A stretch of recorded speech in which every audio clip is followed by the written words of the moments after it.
Hello students, welcome to my channel. तो आज की वीडियो में मैं लेकर आ गई हूँ बीए बीएससी बीकॉम के सेकेंड ईयर के थर्ड सेमेस्टर का जो को करिकुलर पेपर है, जो अनिवार्य प्रश्न पत्र है, जो बीए बीएससी और बीकॉम के सभी स्टूडेंट्स को देना अनिवार्य है और सभी का पेपर सेम होता है। तो बीए थर्ड सेमेस्टर में अगर आप हैं, या बीएससी थर्ड सेमेस्टर में हैं, या बीकॉम थर्ड सेमेस्टर में हैं, तो आप तीनों का जो को करिकुलर सब्जेक्ट होगा वो है human values and environmental studies. तो आज की वीडियो में मैं इसी का मॉडल पेपर लेकर आ गई हूँ और ये मॉडल पेपर है एग्जामिनेशन 2023-24 का। तो ये पेपर है महाराजा सुहेलदेव स्टेट यूनिवर्सिटी का। अभी जिन यूनिवर्सिटीज़ में एग्ज़ाम नहीं हुआ है, को करिकुलर पेपर नहीं हुआ है, तो उन सभी के लिए वीडियो बहुत ज़्यादा हेल्पफुल होगा, क्योंकि अक्सर पेपर में जो क्वेश्चंस होते हैं सेम उसी तरह के क्वेश्चंस पूछ दिए जाते हैं। और जिनका ये पेपर हुआ है तो एक बार आप लोग पूरा देखकर अपने आंसर को मिला लीजिए कि आपका सभी आंसर राइट है या नहीं। और जिनका नहीं हुआ है उन सभी के लिए वीडियो बहुत हेल्पफुल है। तो चलिए शुरू करते हैं। अच्छा देखिए, बीए बीएससी या बीकॉम के फर्स्ट सेमेस्टर में आप लोगों का जो को करिकुलर पेपर था वो था फूड न्यूट्रिशन एंड हाइजीन। तो उसका भी मैंने मॉडल पेपर अपलोड कर दिया है चैनल पे। उसकी कई सारी वीडियोस अपलोडेड हैं और साथ ही साथ मॉडल पेपर भी अपलोडेड है एग्ज़ाम 2023-24 का। तो देखिए, जिन भी स्टूडेंट्स का बैक लग गया है पेपर में, रिजल्ट में बैक लगकर आ गया है, तो उन्हें बैक पेपर देना होता है। तो फर्स्ट सेमेस्टर में अगर बैक लगता है तो थर्ड सेमेस्टर में आप दे सकते हैं। तो जो भी बच्चे बैक पेपर देने वाले हैं फूड न्यूट्रिशन एंड हाइजीन का, तो उनके लिए मैं इसी वीडियो के डिस्क्रिप्शन बॉक्स में फूड न्यूट्रिशन एंड हाइजीन के मॉडल पेपर के वीडियो का लिंक दे दूंगी।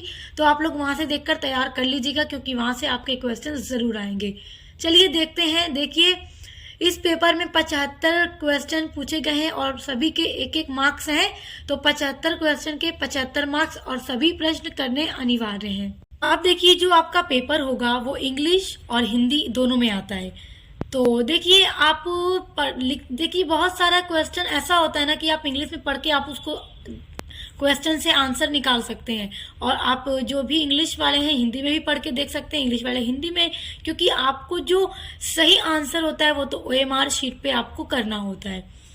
तो चलिए देखते हैं। Human values are essential for, यानी मानवीय मूल्य आवश्यक होते हैं। तो देखो, आवश्यक होते हैं, किस लिए आवश्यक होते हैं। देखो यहाँ पे आपका ऑप्शन है स्वयं, एक दूसरे और प्रकृति के साथ सामंजस्य बनाकर रहने के लिए। यहाँ पे देखो, living in harmony with self, each other and nature. यहाँ पे यही आपका सही उत्तर है। मानवीय मूल्य आवश्यक होते हैं, तो इसका सही उत्तर होगा 2 नंबर वाला। तो ये आपका सही उत्तर है। अब देखिए, दूसरा नंबर प्रश्न है, निम्न में से किसके दृष्टिकोण से माना गया है कि चरित्र के बिना पाप ज्ञान पाप है। अब देखो, प्लेटो ने माना है, या जवाहरलाल नेहरू ने माना है, या सर्वपल्ली राधाकृष्णन ने माना है, या महात्मा गांधी ने माना है। तो देखिए, महात्मा गांधी ने कहा है कि चरित्र के बिना ज्ञान क्या है, पाप है। तो यहाँ पे आपका जो राइट आंसर होगा वो 4 नंबर महात्मा गांधी। तो महात्मा गांधी 4 नंबर आपका राइट होगा। और देखिए, क्वेश्चन प्रीवियस ईयर में भी पूछा गया था, तो ये क्वेश्चन आपसे भी पूछ सकता है, इसलिए ध्यान दीजिएगा। अगला देखिए, एक सामंजस्य पूर्ण विश्व का निर्माण 4 स्तरों के मूल्यों से होता है, ये निम्न है। देखिए, जो इंग्लिश मीडियम वाले हैं वो इंग्लिश में अपना क्वेश्चन देखते रहेंगे, वही क्वेश्चन हिंदी में लिखा हुआ है, सेम वही क्वेश्चन। तो मैं ऑप्शन बताती रहूंगी, तो आप लोग देखते रहिए। अब देखिए, एक सामंजस्य पूर्ण विश्व का निर्माण 4 स्तरों के मूल्यों से होता है, और वो कौन से 4 स्तर हैं। आप ऑप्शन जब पढ़ेंगे तो आपको ऑप्शन से ही आपका आंसर मिलेगा। देखो, घर, परिवार, समाज, देश, व्यक्ति, परिवार, समाज, ब्राह्मण, स्कूल, घर, कार्यालय, मंदिर, उपरोक्त में से कोई नहीं। तो यहाँ पे आपका पेपर जो है वही मूल्य है, ह्यूमन वैल्यूज। तो आपका ऑप्शन नंबर 1 देखो, घर, परिवार, समाज, देश, ये 4 स्तर से होता है। तो ऑप्शन नंबर 1 आपका राइट है, home, family, society and country. Option number 1 आपका राइट है। अब देखिए, चौथा प्रश्न है आपका, मूल्य शिक्षा का उद्देश्य है। तो मूल्य शिक्षा का क्या उद्देश्य है? देखिए, ये प्रश्न परीक्षा की दृष्टि से अत्यंत महत्वपूर्ण है और आपसे पूछेगा, तो इसलिए बड़ा ध्यान दीजिएगा। बहुत प्रश्न बहुत इंपॉर्टेंट है। ये मत सोचिएगा कि एक बार पेपर में आ गया तो अब अगले साल नहीं आ सकता, आ सकता है। और इस बार भी कितने सारे क्वेश्चंस इस पेपर में वो सारे आए हैं जो प्रीवियस ईयर में भी आए थे, तो इसलिए बहुत ध्यान से एक एक क्वेश्चन को देखिए। अब देखिए, यहाँ पर ऑप्शन नंबर 1 है सार्वभौमिक मूल्यों को बढ़ावा देना। तो ये एक मूल शिक्षा का क्या है? उद्देश्य है। तो ऑप्शन नंबर 1 आपका राइट है। पाठ्यक्रम को आसान बनाना, नहीं, ये उद्देश्य नहीं है मूल्य शिक्षा का। तीसरा है व्यक्तियों के मूल्यों का विकास करना, हाँ, ये भी एक मूल्य शिक्षा का उद्देश्य है। अब देखो, आप इसी से अपना आंसर पकड़ सकते हो कि मूल्य, यहाँ पे देखो मूल्य, इसमें भी मूल्य आ रहा है क्योंकि आपका जो पेपर है वही मूल्य है, ह्यूमन वैल्यूज। तो इस तरह से आपका 1 नंबर और 3 नंबर का आंसर सही है। तो आप देखो, दोनों 1 और 3 करेक्ट है, तो 4 नंबर वाला आपका करेक्ट आंसर है। अब देखिए, ब्लू सब्सक्राइबर सर्विसेज किस सोशल मीडिया कंपनी का प्रीमियम सेवा है? बताइए। देखिए, फेसबुक का, ट्विटर का, व्हाट्सएप की या इंस्टाग्राम की? तो ये तो सभी को पता होगा कि ट्विटर की। तो ऑप्शन नंबर 2 ट्विटर आपका राइट है। अब देखिए, 6वां नंबर प्रश्न है पेशेवर दर्शकों को लक्षित करने के लिए कौन सा सोशल मीडिया प्लेटफॉर्म सबसे अच्छा है? देखिए, प्रोफेशनल ऑडियंस की बात हो रही है कि कौन सा सोशल मीडिया सबसे अच्छा है। तो आपने नाम सुना होगा लिंक्डइन का। तो देखिए, प्रोफेशनल लोग जो होते हैं वो अपनी आईडी लिंक्डइन पर बनाते हैं। तो अगर उनके बारे में आपको कुछ भी जानना हो तो आप यहाँ पर देख सकते हो। वैसे फेसबुक या इंस्टाग्राम, ट्विटर पर भी होते हैं, लेकिन देखिए ज़रूरत नहीं है कि वो प्रोफेशनल हो। तो आपका जो राइट आंसर होगा यहाँ पे 4 नंबर वाला हो जाएगा। अब देखिए, 7वां प्रश्न है आपका विवेकानंद के अनुसार शिक्षा का उद्देश्य होना चाहिए। देखिए, जो स्वामी विवेकानंद थे उनके अनुसार शिक्षा का उद्देश्य कैसा होना चाहिए? तो कैसा होना चाहिए? देखिए, ऑप्शन नंबर 1 देखिए, जीवन निर्माण करने वाला, यानी लाइफ बिल्डिंग। ऐसी शिक्षा होनी चाहिए जो आपके लाइफ को बिल्ड करे। दूसरा, मानव निर्माण, जो आप में मैन मेकिंग, मानव का निर्माण करे। तीसरा, कैरेक्टर मेकिंग, जो आपके चरित्र का निर्माण करे। तो इन तीनों तरह की शिक्षा होनी चाहिए। तो आपका सही उत्तर हो जाएगा उपरोक्त सभी, ऑल ऑफ द एबोव। 4था नंबर आपका ऑप्शन सही है। अब देखिए, 8वां प्रश्न है स्वामी विवेकानंद किसके शिष्य थे? Swami Vivekananda was the pupil of, किसके शिष्य थे स्वामी विवेकानंद? तो वो शिष्य थे रामकृष्ण परमहंस के। तो याद रखिएगा, ये प्रश्न बहुत इंपॉर्टेंट है और ये पूछ सकता है आपके पेपर में। रामकृष्ण परमहंस के शिष्य थे स्वामी विवेकानंद। तो ऑप्शन नंबर 2 आपका राइट आंसर है।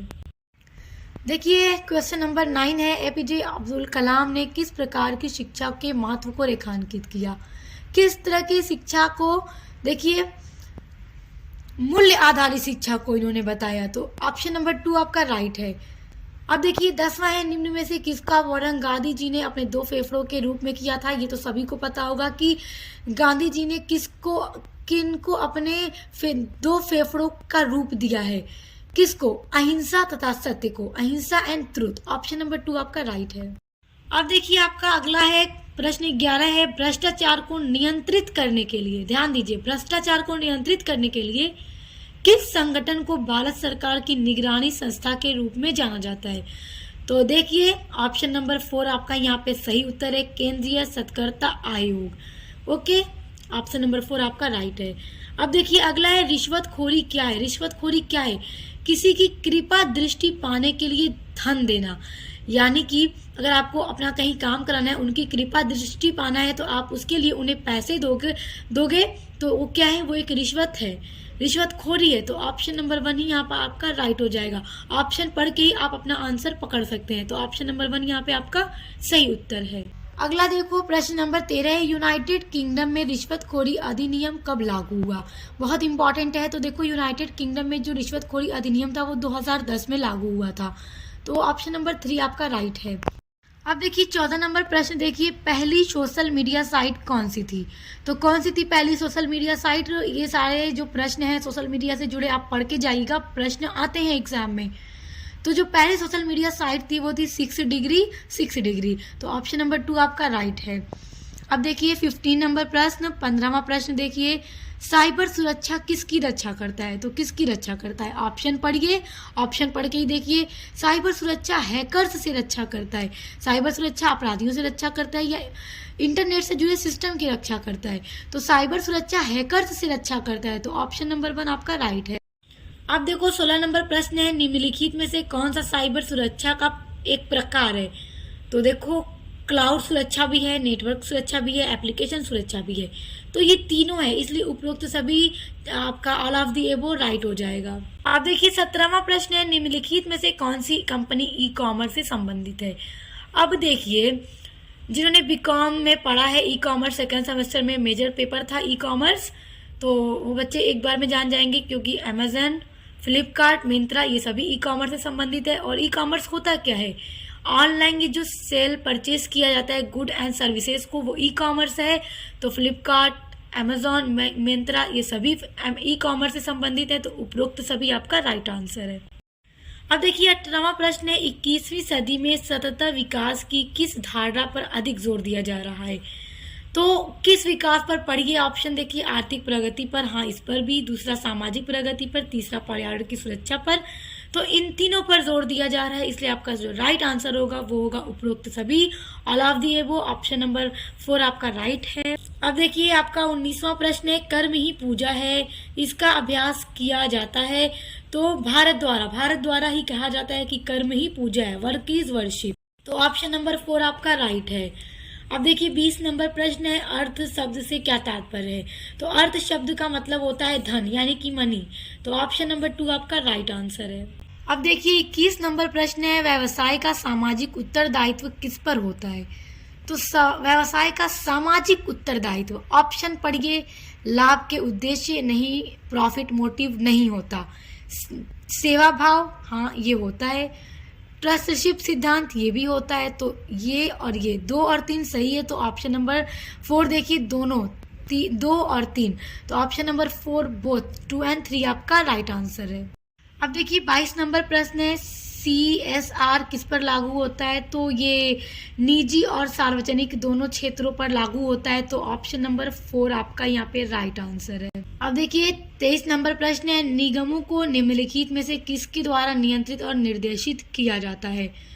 तो कारपोरेट नैतिकता, ऑप्शन नंबर 1 आपका राइट है, कारपोरेट एथिक्स के द्वारा।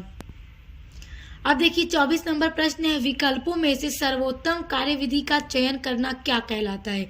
आपके पास कई सारे ऑप्शन है, उसमें से आपको सेलेक्ट करना है, तो वो आपका क्या कहलाएगा?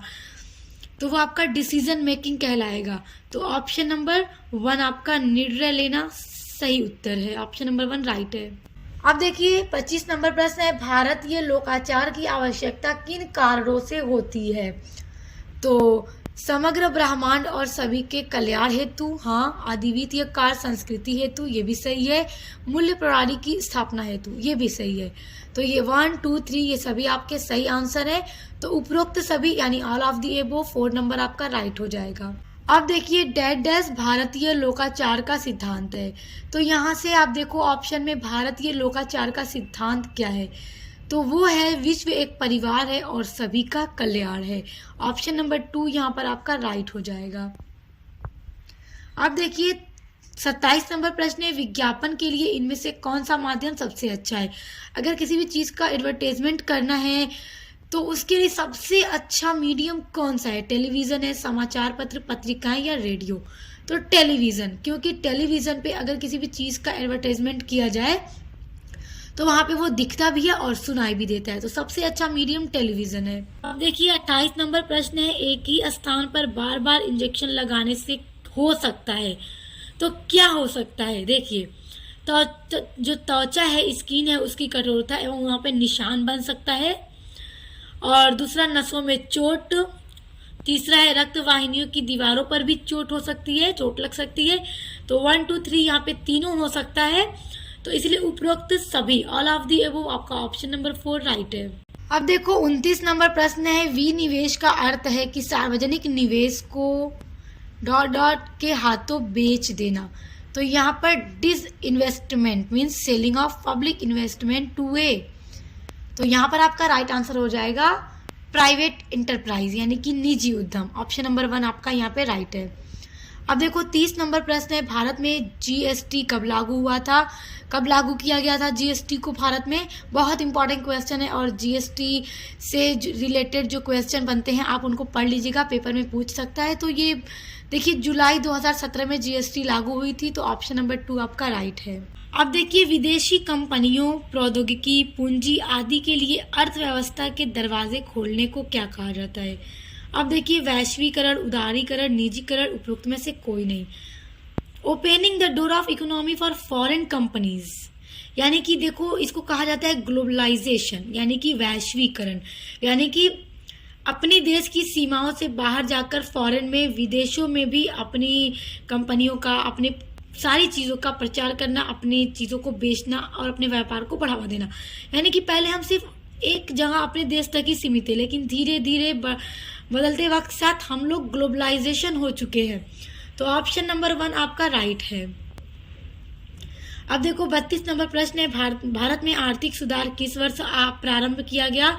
तो किस वर्ष प्रारंभ किया गया, 1991, यानी ऑप्शन नंबर 1 आपका यहाँ पे राइट है। देखिए सामाजिक एवं आर्थिक नीतियों के क्षेत्रों में आमतौर पर सरकारी प्रतिबंध की छूट को संदर्भित करता है, तो वो संदर्भित करता है लिबरलाइजेशन को, यानी उदारीकरण को। ऑप्शन नंबर 4 आपका राइट है।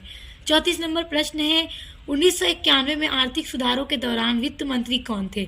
अभी देखिए 1991 पूछा था ना कि भारत में आर्थिक सुधार किस वर्ष प्रारंभ हुआ, तो 1991 में तो उस टाइम भारत के वित्त मंत्री कौन थे, मनमोहन सिंह थे। ऑप्शन नंबर 1 राइट है। अब देखो बीपीओ मीन्स, बीपीओ का मतलब क्या है, तो इसका मतलब है business process outsourcing. Option number 3 आपका राइट है। अब देखिए वैश्वीकरण से क्या सुधार हुआ, ग्लोबलाइजेशन होने से क्या सुधार हुआ, तो उपभोक्ताओं के लिए विकल्प, यानी चॉइस टू कंज्यूमर्स, यानी कि अब देखिए अगर आप सिर्फ अपने मोहल्ले तक रहें, अपने राज्य तक रहें, तो वहाँ से आपको जो चीज़ें लेनी है तो आप वहीं तक सीमित रहोगे, लेकिन आप पूरे देश भर में फिर विदेशों की चीज़ों को भी आप देखोगे, तो आप क्या होगे, वहाँ के प्रोडक्ट को देखोगे, तो उससे क्या होता है कि कंज्यूमर्स के लिए काफ़ी सारे विकल्प होते हैं।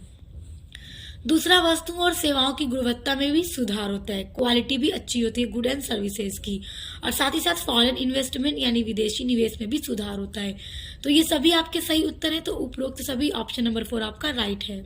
अब देखिए 37 नंबर प्रश्न है, केंद्रीय औषधि परीक्षण प्रयोगशाला का मुख्यालय कहाँ पर स्थित है, तो ये दिल्ली में स्थित है। ऑप्शन नंबर 1 आपका राइट है। अगला देखो 38 नंबर प्रश्न है, भारत सरकार द्वारा लागू किया गया नवीनतम कर कौन सा है। तो देखिए अभी पीछे आया था कि जीएसटी को कब लागू किया गया, तो जुलाई 2017 में। अब यहाँ पर जीएसटी से रिलेटेड दूसरा प्रश्न आ रहा है कि भारत सरकार द्वारा जो लागू किया गया नया टैक्स है वो कौन सा है। तो कौन सा है हम सभी जानते हैं, गुड एंड सर्विसेज टैक्स, यानी कि जीएसटी। तो ऑप्शन नंबर 1 वस्तु एवं सेवा कर। 39 नंबर प्रश्न है, निम्नलिखित में से कौन सा एक प्रकार का एंटीवायरस प्रोग्राम है। तो यहाँ पर antivirus program Quick Heal, McAfee, Norton सभी हैं, तो उपरोक्त सभी आपका राइट आंसर है। अब देखिए 14 नंबर आपका है, सिस्टम हैकिंग में निम्नलिखित में से कौन सी सबसे महत्वपूर्ण गतिविधि है। तो ऑप्शन देख के ही आप जान जाओगे, अगर आप किसी को मतलब कोई हैकर होता है तो सबसे महत्वपूर्ण गतिविधि कौन सी है, तो पासवर्ड क्रैक करना, उसके बाद मतलब पासवर्ड ही तो क्रैक करना है। तो ऑप्शन नंबर 3 आपका यहाँ पर राइट हो जाएगा। तो देखिए काफ़ी सिंपल से क्वेश्चंस हैं, आप लोग पूरा ध्यान से देखिए, इसी तरह के पेपर में आते हैं। और इसके अलावा एक और बात बताऊं कि जो बहुत सारे ऐसे क्वेश्चंस होते हैं जिसमें उपरोक्त सभी दिया जाता है, तो आपको समझ में नहीं आ रहा, आप कंफ्यूज है, तो उपरोक्त सभी पे आप टिक कर दिया करो, क्योंकि 95% उपरोक्त सभी अगर ऑप्शन में दिया गया है तो वही सही आंसर होता है। अब देखिए जैविक एवं अजैविक भोजन के बीच मुख्य अंतर क्या है। देखिए ये पेपर में इससे पहले भी पूछा गया था। तो कीटनाशकों का प्रयोग, तो ऑप्शन नंबर 1 आपका राइट है। अब देखिए 42 नंबर प्रश्न है, आज ज्यादातर डॉक्टर ये मानते हैं कि बहुत ज्यादा मात्रा में करना सेहत के लिए हानिकारक है, ताज़ा भोजन करने से सेहत के लिए हानिकारक नहीं होगा, जैविक यानी कि ऑर्गेनिक फूड से भी नहीं होगा। तो डॉक्टर के अकॉर्डिंग मीठा भोजन, स्वीट फूड लेने से क्या सेहत के लिए हानिकारक हो सकता है। तो ऑप्शन नंबर 2 आपका राइट है। अब देखिए 43 नंबर प्रश्न है, निम्नलिखित में से कौन आईएसओ में भारत का प्रतिनिधित्व करता है।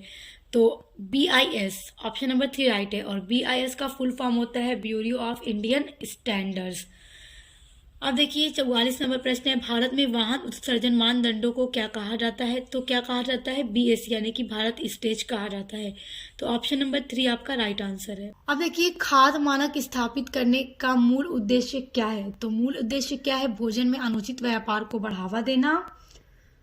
दूसरा है भ्रामक अथवा कपटी उत्पाद को रोकने के लिए। तीसरा है सार्वजनिक स्वास्थ्य एवं जोखिम की सुरक्षा के लिए। तो यहाँ पर दूसरा और तीसरा आपका सही उत्तर है। तो आपका दूसरा और तीसरा जब सही है तो देखिए 4 नंबर ऑप्शन में दोनों 2 और 3 आपका 4 नंबर सही हो जाएगा। अब देखिए 46वां प्रश्न है, इको मार्क सर्टिफिकेट कौन जारी करता है? तो कौन जारी करता है? तो ब्यूरो ऑफ इंडियन स्टैंडर्ड, अभी BIS, इसको भी BIS ही जारी करता है, पीछे अभी आया था ना, तो वही आपका 2 ऑप्शन सही है, भारतीय मानक ब्यूरो। अब देखिए 43 नंबर प्रश्न है, निम्नलिखित में से कौन सबसे बड़े मानव निर्मित पारिस्थितिकी तंत्र का प्रतिनिधित्व करता है? मानव निर्मित पारिस्थितिकी तंत्र, तो देखो चिड़ियाघर यहाँ पे आपका सही उत्तर है, क्योंकि बताऊं मैं आपको तो देखिए बगीचा भी मानव निर्मित ही है, तो बगीचा बहुत बड़ा तो नहीं हो सकता है बड़ा, तो बहुत बड़ा नहीं हो सकता। एक्वेरियम भी बहुत बड़ा नहीं हो सकता। कृषि पारिस्थितिकी तंत्र ये भी हो सकता है, नहीं भी हो सकता, लेकिन चिड़ियाघर के अकॉर्डिंग नहीं हो सकता। चिड़ियाघर बहुत बड़ा होता है और ये भी मानव निर्मित पारिस्थितिकी तंत्र है। तो ऑप्शन नंबर 1 आपका राइट हो जाएगा। 48 नंबर प्रश्न है, निम्नलिखित में से कौन सा एक अजैविक और नवीकरण संसाधन है? तो ऑप्शन नंबर 3 पानी या जल। ऑप्शन नंबर 3 आपका सही है, वाटर। 49 नंबर प्रश्न है, पौधे कैटरपिलर पक्षी किसका उदाहरण है? तो फूड चेन का उदाहरण है। ऑप्शन नंबर 2 राइट है। 50 नंबर प्रश्न है, परस्पर जुड़ी खाद्य श्रृंखलाओं का नेटवर्क क्या कहलाता है? तो फूड वेब कहलाता है। ऑप्शन नंबर 1 आपका राइट है। अब देखिए 6 का अर्थ है टूटना या विघटित होना, किस चीज का? तो अपशिष्ट पदार्थों का टूटना। ओके, तो ऑप्शन नंबर 1 आपका राइट है, वेस्ट मैटर। अब देखिए 52 यानी कि 52 नंबर प्रश्न है, किसी पारिस्थितिकी तंत्र में ऊर्जा का प्रवाह कैसे होता है? तो ये होता है एक दिशा में। तो ऑप्शन नंबर 1 आपका राइट है। देखिए ऑप्शन नंबर 1 आपका राइट आंसर है। अब देखिए के सिवाय सभी यथा स्थिति संरक्षण के प्रयास हैं, तो इसमें चिड़ियाघर आपका सही उत्तर होगा। चिड़ियाघर के सिवाय सभी यथा स्थिति संरक्षण के प्रयास हैं। ऑप्शन नंबर 3 आपका जू राइट आंसर है। अब देखिए 54 यानी 54 नंबर प्रश्न है, पूर्व स्थिति संरक्षण में शामिल है? तो क्या शामिल है? उपरोक्त सभी शामिल है। ऑप्शन नंबर 4 आपका राइट है। अब देखिए 55 नंबर प्रश्न है, निम्नलिखित में से किस गैस को ग्रीन हाउस गैस कहा जाता है? तो देखो मीथेन भी पाई जाती है, कार्बन डाइऑक्साइड भी पाई जाती है, तो मीथेन भी कही जाएगी और कार्बन डाइऑक्साइड कही जाएगी। तो पहला और तीसरा यानी दोनों 1 और 3 आपका राइट आंसर है। तो बोथ 1 और 3 आप 4 नंबर ऑप्शन पे टिक कर दो। अब देखो 56 नंबर प्रश्न है, पौधों के कचरों का निपटान करने का सबसे अच्छा तरीका कौन सा है? तो खाद बना देना। ऑप्शन नंबर 2 आपका राइट आंसर है। देखिए 57 नंबर प्रश्न है, अधजले कार्बन कण किसका कारण बन सकते हैं? तो श्वसन संबंधी समस्या। तो ऑप्शन नंबर 2 आपका राइट है। अब देखिए 58 नंबर प्रश्न, निम्नलिखित में से कौन सी समस्या अत्यधिक जनसंख्या वृद्धि से संबंधित नहीं है? तो संसाधन खपत में वृद्धि नहीं, पर्यावरण प्रदूषण, भोजन और ऊर्जा की कमी, उपरोक्त में से कोई नहीं। तो option number 4 known of the एबो, उपरोक्त में से कोई नहीं आपका सही उत्तर है। अब देखिए 59 नंबर प्रश्न, तंबाकू की लत किसके कारण होती है? तो निकोटीन के कारण होती है। ऑप्शन नंबर 2 आपका राइट है। 60 नंबर प्रश्न देखो, कृषि वानिकी प्रणाली क्या है? तो कृषि वानिकी प्रणाली क्या है? आप देखो एक प्रणाली जो नवीकरण ऊर्जा को बढ़ावा देती है, नहीं एक प्रणाली जो टिकाऊ कृषि को बढ़ावा देती है। अब देखो कृषि ऑप्शन से ही आप पकड़ सकते हो, तो ऑप्शन नंबर 2 ही आप पर आपका राइट है। Option number 2। Okay, option number 2 आपका राइट आंसर है। अब देखिए 61 नंबर प्रश्न है, अर्थ समिट वाज हेल्ड एट यानी कि पृथ्वी शिखर सम्मेलन कहाँ आयोजित किया गया था? तो रियो में किया गया था 1992 ईस्वी में। रियो ब्राजील में है। ऑप्शन नंबर 3 आपका राइट आंसर है, रियो में। अब देखिए चक्रीय अर्थव्यवस्था से आप क्या समझते हैं? तो चक्रीय अर्थव्यवस्था संसाधनों की बर्बादी करती है, नहीं। चक्रीय अर्थव्यवस्था का तात्पर्य कचरे को न्यूनतम तक कम करना है, सही उत्तर है। ऑप्शन नंबर 2 यहाँ पे आपका सही उत्तर है। अब देखिए 63 नंबर प्रश्न है, एक उद्यमी के क्या कार्य हैं? तो जोखिम वहन करना, हाँ। रिस्क को बियर करना भी एक उद्यमी का कार्य है। दूसरा है नवाचार, ये भी कार्य है। तीसरा है आयोजन एवं प्रबंध, यानी ऑर्गेनाइजन करना और मैनेज करना सारी चीज़ों को। तो ये सभी आपके राइट आंसर हैं। तो उपरोक्त सभी यानी all of the above, option number 4 आपका राइट है। 64 नंबर प्रश्न देखिए, NGT was established under which act, यानी कि एनजीटी की स्थापना किस अधिनियम के तहत की गई। तो देखो एनजीटी का जो फुल फॉर्म होता है वो होता है नेशनल ग्रीन ट्रिब्यूनल। तो इसकी स्थापना इसी एक्ट के दौरान की गई जो 2010 में आया था। तो राष्ट्रीय हरित न्यायाधिकरण अधिनियम 2010। तो ऑप्शन नंबर 2 आपका राइट है। अब देखिए 65 नंबर प्रश्न है, सतत विकास लक्ष्य का पहला उद्देश्य क्या है। तो इसका पहला जो उद्देश्य वो है गरीबी को समाप्त करना, एंड पॉवर्टी। तो ऑप्शन नंबर 1 आपका राइट है। अब देखो 66 नंबर प्रश्न वही है कि SDG में कुल कितने लक्ष्य हैं। अभी सतत विकास लक्ष्य हमने देखा ना, तो वही SDG में कितने लक्ष्य हैं। तो इसमें टोटल 17 लक्ष्य हैं। तो ऑप्शन नंबर 3 आपका 17 राइट है। अब देखो EMS के अंतर्गत कौन कौन सी गतिविधियां आती हैं। तो इसके अंतर्गत पर्यावरण उद्देश्य लक्ष्य को स्थापित करना, ये भी आता है। एक पर्यावरण नीति को स्थापित करना, ये भी आता है। प्रारंभिक पर्यावरण की समीक्षा करना, ये भी आता है।